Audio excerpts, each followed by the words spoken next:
Hello, hi, I'm Dr. Akinyemi Ajayi. I'm a pediatric pulmonologist here in Orlando, Florida. With me today is a very good friend of mine, Dr. Kunle Ajagbe. He is a um, critical care specialist as well as an adult pulmonary medicine specialist. And he's actually going to be giving us a perspective of COVID-19, what they're seeing in the real world. And by the real world, I mean what they're seeing in hospital, because I think sometimes the view of what we have of COVID-19 is limited. We don't really hear from people who are actually working um, right down there in the trenches. And so he'll give us an idea of what it's like in the trenches when it comes to COVID-19. So first thing that we're going to start with is the fact that, as you're all aware, the vaccination has started with coronavirus 19. There are two vaccines that are approved in the United States. There's the Pfizer BioNTech and there is the Moderna vaccine. Both of these are messenger RNA vaccines. This is the first time that this type of vaccine has actually been created for use, and so this is the first time around that patients are actually getting it. What's amazing is how quickly they were able to make this vaccine, and we're really thankful that technology has actually allowed us to get to this point where we can make vaccines like this quickly. Now, the key thing about a messenger RNA vaccine, in case you're wondering, is there is actually no active virus involved in this vaccine. And so the assumption that you can actually get COVID-19 infection from this vaccine is untrue. You cannot. What they have simply done is they have they have figured out how to trick the body by using messenger RNA. They have figured out how to trick the body into creating antibodies to the spike on the COVID-19, which allows us to actually create antibodies that protect us against getting infected with COVID-19. And if we do get an infection, that reduces the risk of us actually having asymptomatic or severe infection. So it's important to remember that you can still get a coronavirus infection even if you have the vaccination. However, the difference is that both the Pfizer BioNTech and the Moderna vaccinations are both expected to reduce the risk of you having a symptomatic infection with COVID-19 by up to 95% after you've received the second dose, and somewhere above 50% after the first dose. So I'm going to go ahead and ask my colleague, Dr. Ajagbe, have you had the vaccination? Actually, I've not had the vaccination. I actually contracted COVID-19 about 6 months ago. And my personal belief is that we need to get everyone that has not had the infection, the vaccination first, get them all vaccinated, because that's how we're going to um, flatten the curve from my own point of view. If we give all the people that have had the vaccination, had the infection, vaccination again, then we are limiting the number of people that are going to get exposed to the virus, and the herd immunity that we're all looking for. It's going to take us a longer time to get there. I feel comfortable saying this because the the number of people that have gotten reinfected symptomatically with COVID-19, I feel you just hear of anecdotal cases here and there. It's not a common phenomenon. So I think it's best that we get all the people that have not been infected with COVID-19 um, vaccinated, so we can get herd immunity sooner than later. Okay. So you're so you don't so you're not afraid of actually getting the vaccination. You just Oh no, feel from an altruistic perspective, you feel that since you are likely to have some form of antibody protection, you would rather have other people in society who have not yet um, either had COVID-19 infection or had the ability to receive vaccine to receive it first, since you believe that you are still likely to be protected. it's we don't have the science to say I'm protected, but the we have the facts and the statistics to show that reinfection is not common. So I think I might, even though I might check my antibodies and don't have antibodies, there's something that shows that most people that have been infected before, it's difficult for them to be infected again. Now, it's not common for them to be infected again. So let's get all the people that have not been infected, let's get them the vaccine so that we can have more. Because if we have 10,000, if we have 100,000 doses and we give 20,000 to people that have already been infected in the past, now those 20,000 could have gone to those that have not been exposed to the vaccine or to the virus. So those people, they, when they get the infection, they won't be as bad as if they got the infection and they were not vaccinated. Well, that does seem to. Well, the nice thing is that the one good paper that looks at how long the immunity seems to last would tend to suggest, and this was done as a prospective study that was done in the United Kingdom, actually suggests that immunity may last at least up to 6 months. Again, the thing is, even though they're saying 6 months, the reality of it is we're on a time limited schedule in the sense that we've only had COVID in our lexicon for about 10 to 11 months. So it's no surprise that the data suggests in 6 months it may end up being longer than that. And it's also possible that even if you do get reinfected with COVID, it is possible that your second infection may not be as bad because you have some form of immunity. But again, we'll find out all of this later on.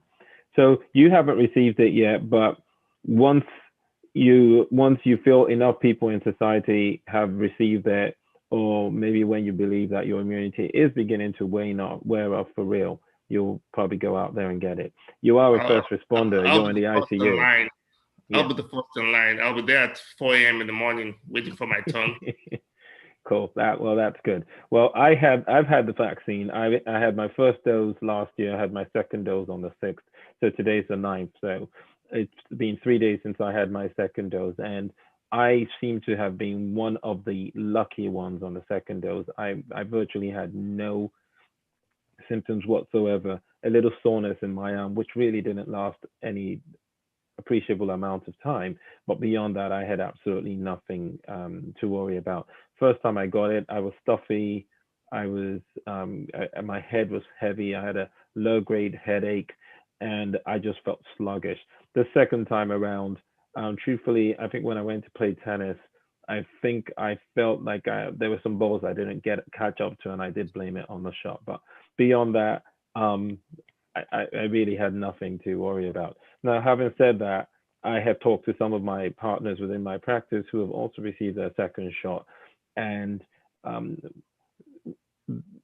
of them have been quite a bit more symptomatic. One actually told me this morning that she actually had quite a bit of a fever and felt really surly and sick and fluey this morning. And when I talked to her again this evening, she was like, "It's all gone." It was there and then it was gone, and now I'm back to normal. So she got over it super quick.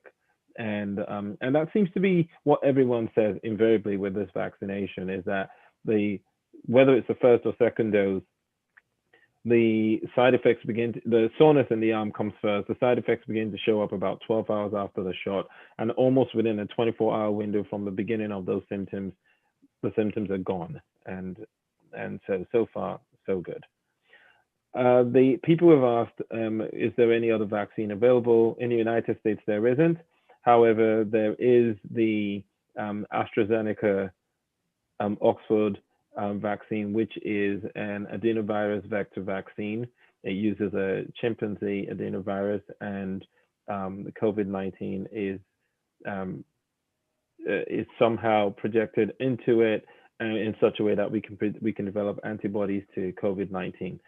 So that uses a virus as a vector, but it is not a virus that typically infects humans. So expectation is that we will be fine with that one as well. But like I said, it isn't really an option for us in the United States at this time. Now, the interesting thing about all these vaccinations, of course, is that the logistics for use is going to be very interesting, because depending on where you are is going to determine what you can get. The Pfizer-BioNTech has to be stored at minus 94 degrees Fahrenheit. So you need really cold freezers. So that's probably going to end up being in the large centralized institutions and areas where you can get that.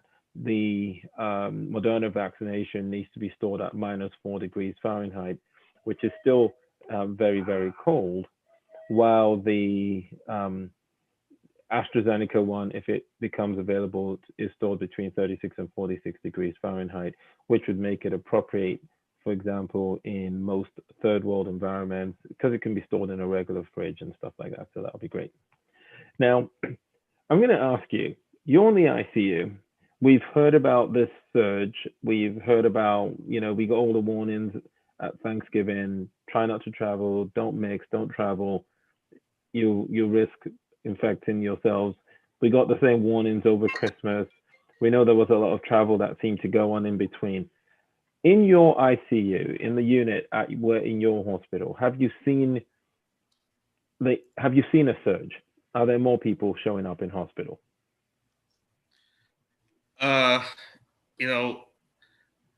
The problem with getting all the numbers together is because sometimes when your ICU is full, you don't see those that are being sent to other hospitals. The problem is that our ICU has been full, not just with COVID patients, but more of COVID patients than other patients. And all these, we have a few patients that we knew contracted their COVID during Thanksgiving, and we're still expecting those from Christmas, which some of them are showing up, but some of them might not be in the ICU and they might be more on the floors, and they're taken care of by the floor team. But I talk to my colleagues and they talk about how they have a lot of COVID patients and half of their patients on their list have COVID. So there's a surge. When it comes to statistics, I'm not interested in statistics. I'm more interested in who I'm taking care of now. And I hear of the surge, and I'm sure there's a surge out there, but we see our patients, we see how sick they are. And when they come to the ICU, they're that sick that they end up in the ICU. So it's out there. I worry when people don't believe it.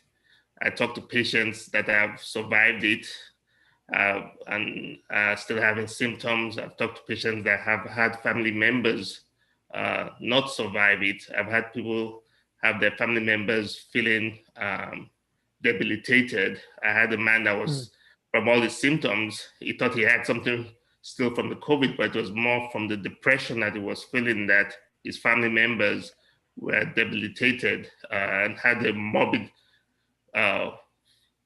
final course. The man didn't die, but he said he was now reduced to a cripple from the COVID, So you have all the stories there and there, but we see patients, we see them on the vent. We have people that have been on the vent for 2 weeks, 3 weeks, 4 weeks on the ventilator, So you just have all these patients that you're dealing with, and it's not a good outcome when they could get on the ventilator. We all know now that we try not to get people on the ventilator, but when they need to be on the ventilator, we always have a poor outcome, or we always think of them having a poor outcome. We've gotten some people off the ventilator, but most people that get on the ventilator, from all the studies that have been done, show that they have a worse mortality than those that did not get on the ventilator. So really, this is very different. I mean, for you being an intensivist, this is a bit of a different thing than you're used to. I mean, you're an intensivist. You're used to dealing with patients who come in that are very, very sick. But with your training, you expect most of the time that you are actually going to be able to effect a treatment course that is going to get most people better. Yeah, I mean, is this COVID just tearing up the script? COVID is very different. With most other infections, you can tell and give a family an advice of where the patient is, what you expect, and all that. With COVID, you can't tell what to expect. Someone comes in looking, requiring 2 liters of oxygen and by nasal cannula, and a day later they're on the ventilator that fast.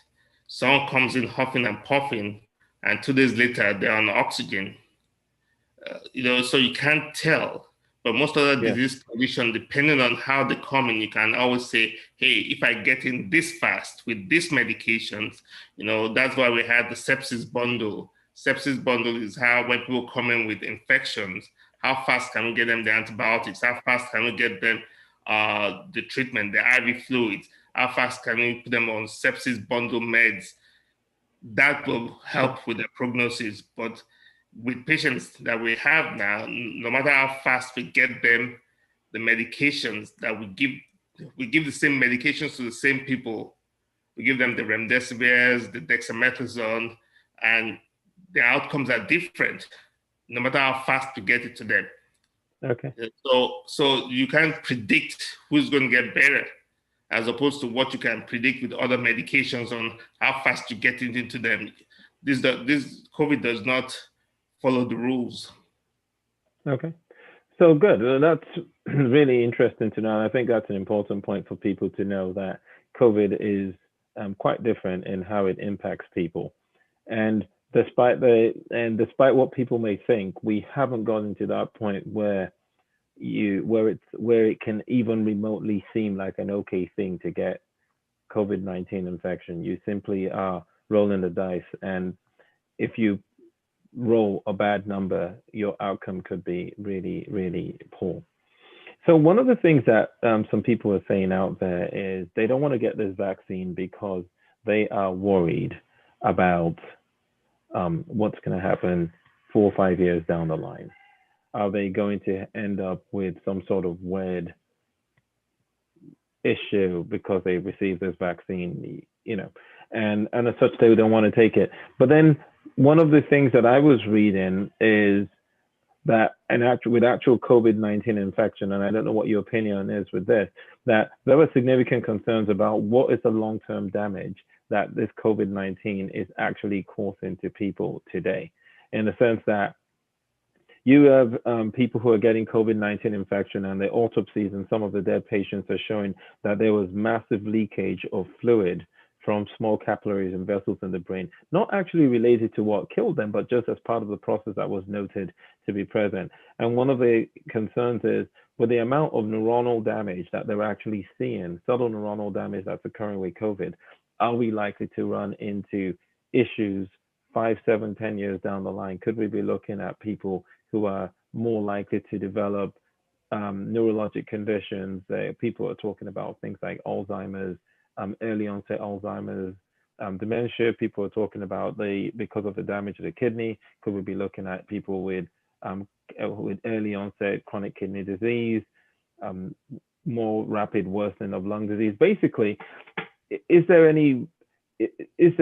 are we rolling the dice in our favor by saying, look, I'd rather get COVID than get the vaccine because I'm more worried about the side effects of a vaccine over the side effects of COVID? So that we'll have to find out in 5 to 7 years. But I think the fact that you can get a lighter version and get your antibodies developed against the real thing, I think that should not make you hold off against getting the vaccination. COVID-19 is nothing to joke with. As I said, I had COVID 6 months ago. I know what I felt. I know how I felt. And if I might say it, I had a friend that had COVID-19 too at the same time. He just got the vaccine recently, but he felt terrible, but he didn't end up in the ICU like I did. So that's the difference. Some people have it real bad, and some people have it mild. So and some people die from it. So that's a scary thing. The ones that die from it, you hear stories. I've had a man tell me that I'm tired of this. He didn't want to be on oxygen no more. He said, I'm tired of this. He just didn't want to. So it's a terrible disease that I think it's best to prevent having the disease, because you don't want to have hindsight and say, oh, I wish I had taken it because I don't want to be in this pain no more. Yeah. The fever, the pain in the arm, and all that you feel is nothing compared to how you will feel with the real thing. I mean, having 24 hours of feeling bad is different from having 3 weeks of feeling bad. 3 And it's weeks. and even those 24 hours are just relative when you talk about bad. I Yeah. mean, in almost every case of people who felt bad, they could still go about doing the things they wanted to do. With COVID, it bowls you over. Yeah. It knocks you out. Yeah. The bad or good thing about COVID is that you see some people that say, "Oh, I had COVID and I didn't feel a thing. I just had a sniffle here or there." That's the scary thing, because if that's your testimony about COVID, then everybody will think that I will get the sniffles here and there. You might not get the sniffles here and there. You might get the real thing. You might end up in the Mm-hmm. ICU. You might end up with a tube down your throat. You might end up with debilitation after your course with COVID. You might end up on oxygen. I have at least 6, 7 patients that survived COVID, but they're now pulling oxygen around. Hmm. I have someone that used to work on a rig, oil rig. He now can't work on the oil rig no more because he has oxygen. Yeah. Because you can't be climbing up the oil rig with oxygen on your back, it can't just happen. That's a danger to yourself and everybody around you. So Yeah. you might lose your job, not because you got fired, but because you can't do it no more. You simply can't do it. Yeah. You can't do it no more. So it's best for you to get a mild thing that maybe keeps you out for a few hours than to, as I said, be out for 4 weeks or 3 weeks, or not, or be on the ventilator for 6, 8 weeks with your family members not being able to see you. That's Mm-hmm. another thing with COVID. Once you end up in the hospital, most likely your family members will not see you. That's So true. because they're not going It's to be a, it allowed can it can be a very lonely existence if you do actually get very COVID. lonely disease.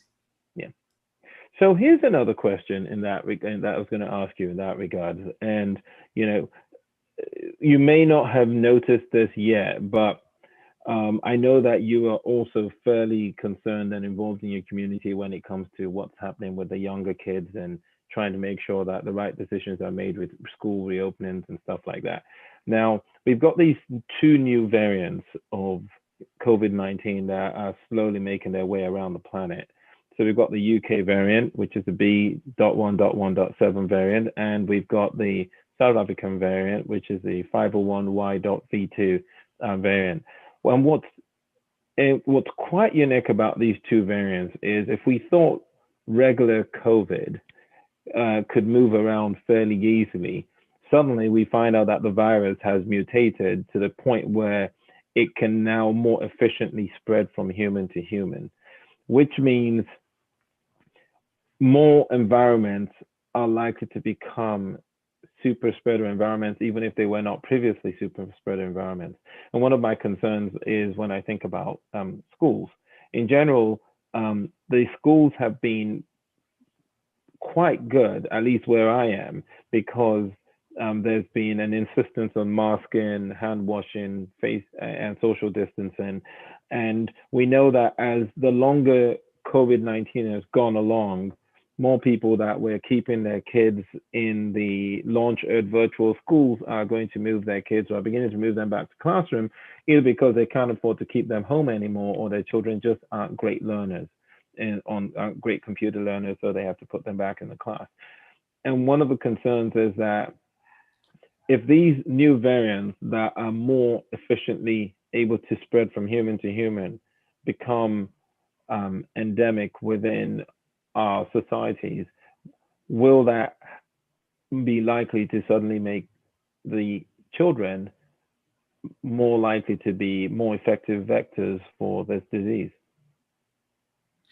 That's a big possibility, and there are some what we call the hybrid school systems, which they are doing around here, Mm-hmm. where you have half the class come on a certain day. Like you have half the class come on a Monday and half the class come on a Tuesday. Then you actually on a Wednesday, those that don't want to come in on those days will have to come in on those days. Then Thursday is the people that came in on Monday, they come on Thursday, and the people that came in on Tuesday come on Friday. So you have 1/3, in theory, 1/3 of the class being spread.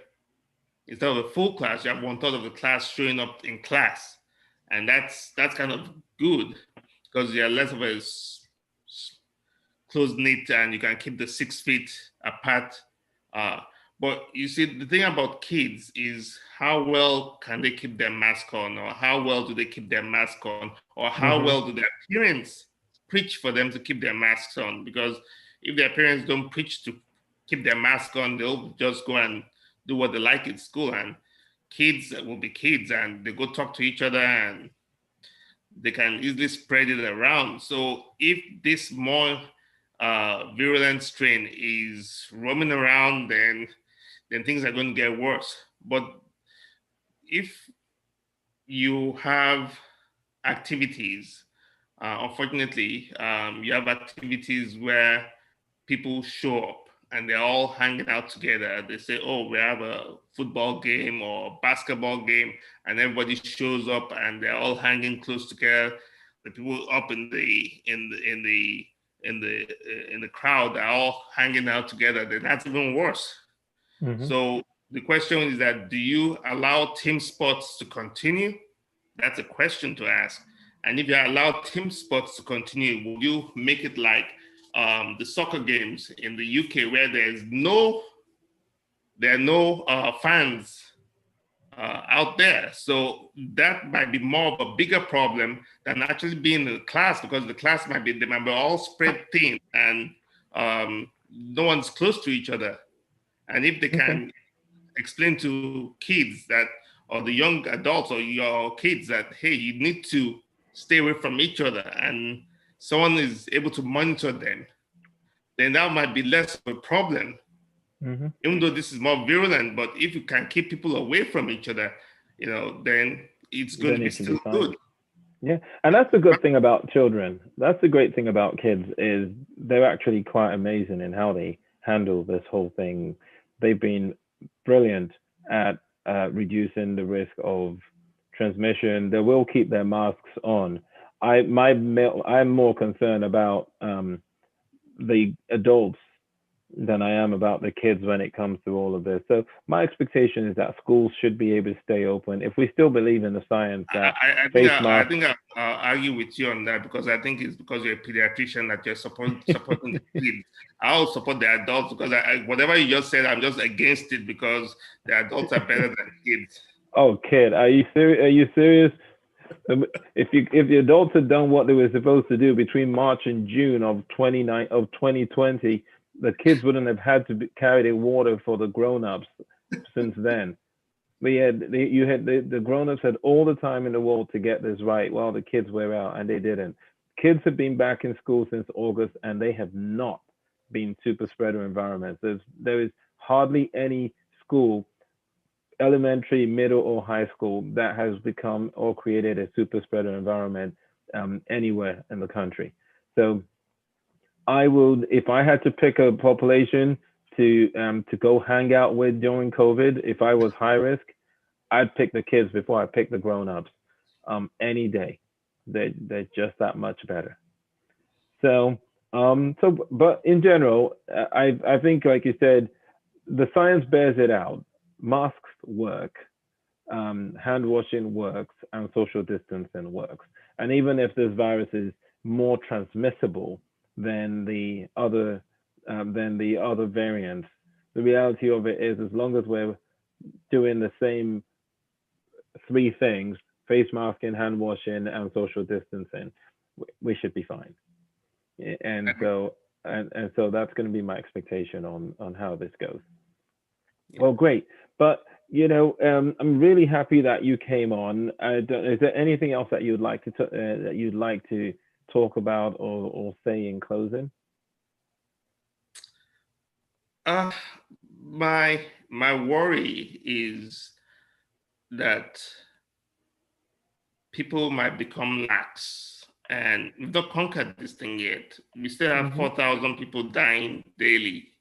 We've not conquered this thing yet. So I don't want people to think that we've got the vaccine and now I don't have to wear masks, or I don't have to the fact that you have the vaccine and you might not get infected doesn't mean you can be a carrier of this in your nostrils. If you're exposed, are you sure that you can't get colonized with this in your nostrils and you can't spread it? So don't get carried away. I think masks, social distancing is going to be with us for a long time, maybe the next 1 year, and we should keep with it to at least help the immunity. Let's get better herd immunity. At least until most people are immunized. You know, since you mentioned that, a word of note when it comes to talking about statistics, and this is for all those people who go on planes and want to be boorish individuals that don't want to wear masks and think like, I'm just going to be that person. Just think about this. The airline workers are essential workers. In order for our economy to continue to exist, we need to be able to move around and fly. To date, over 500 employees of Delta Airlines have had COVID-19, and at least 10 have died. I think now whether they're air hostesses or working in baggage or wherever they're working, whether they're pilots or whatever, it would be quite unfortunate if any of them got that infection because someone else who they were trying to serve just couldn't simply bring themselves to wear a mask. So think about other people when you make the moves that you make.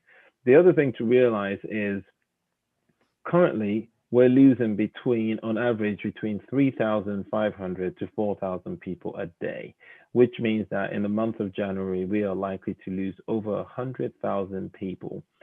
And that would suggest that by the end of January, we would have lost over 400,000 Americans to a disease that didn't actually have a name this time last year. If you think about it, if you can remember what you were doing on January 9 of 2020, I promise you it wasn't talking about COVID.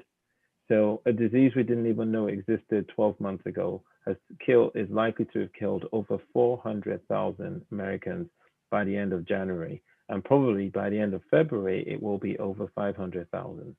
So be careful, be smart, look forward to other anniversaries and stop acting like this one's the last one.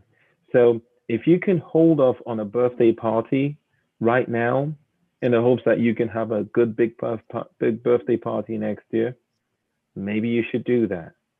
If you can hold off on things like that, hold off, because it's quite a shame to see the number of people who have gone to a Christmas gathering and now they're in hospital with COVID, the number of people who went to Thanksgiving gatherings and now they are either dead or dying and may not see another Thanksgiving, all for what?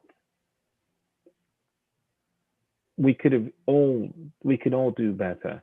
So I would just want people to always think about the consequences, think about the future, realize that this is not what we do now doesn't mean this is the end of it. We have multiple episodes. We will have more opportunities to go out there and have fun. So please be very careful. And I think that pretty much covers it. Dr. Ajayi, thank you very, very much for coming on this evening.